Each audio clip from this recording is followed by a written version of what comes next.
જો એ આપણી હાટું ઉતર્યા છે, હવે એના મૂકીને આપણે બધા દાદરા ચડી જાવ તો આપણી જેવા નમાલા કોઈ ન હોય. હા, ઈવડે લોકો ગુરુવારે આવવાના છે અને આપણે શાંતિપૂર્વક કોઈ જાતનું ઉગ્ર નથી બનવાનું, કોઈ જગ્યાએ કાંઈ કોઈને ખાતરી સળો ન કરવાનું, શાંતિથી આપણે રજા રાખી દેવાની છે. આપણું આંદોલન સ્ટાર્ટ થાય, કારણ કે જે લોકો આપણે વિશ્વાસ છે, આપણા ભરોસે જે લોકો દાદરા ઉતરી ગયા છે, ઈવડા લોકોનું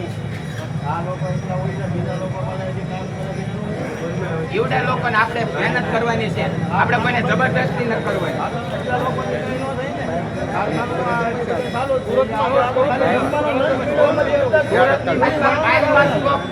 આ એકતા કહેવાય. સાંભળો ભાઈ, આપણે એકતા બનાવવા માટે ખાલી આ ભાઈ સાંભળો, આપણે એક મુદ્દા ઉપર એકતા નથી, આપણે હરેક મુદ્દા ઉપર એકતા કરવાની છે. જયારે કારીગર ટિફિન લઈને ઘરેથી નીકળે ને અને રસ્તામાં કાંઈ પણ થાય ને તોય તે શેઠની જવાબદારી આવે. એટલે તે વખતે એને જે કઈ દવાખાનાથી માટે એની જે રોજગારી પડે છે નાથી માંડી શેઠની જવાબદારી આવે છે. એટલે આ મુદ્દા ઉપર આપણે ચર્ચાઓ કરવાની છે. એકતા ખાલી આપણે ભાવ વધારવા માટે નથી, કારીગરોનું કોઈ જગ્યાએ શોષણ થવું નહોતું, આની એકતા છે. અને બીજા નંબરમાં કોઈને 5 લાખનું અચાનક દવાખાનું ઘરની મેં કહ્યું આ કારીગરોને કોઈને 5 લાખ છે ડાયરેક્ટ આપશે.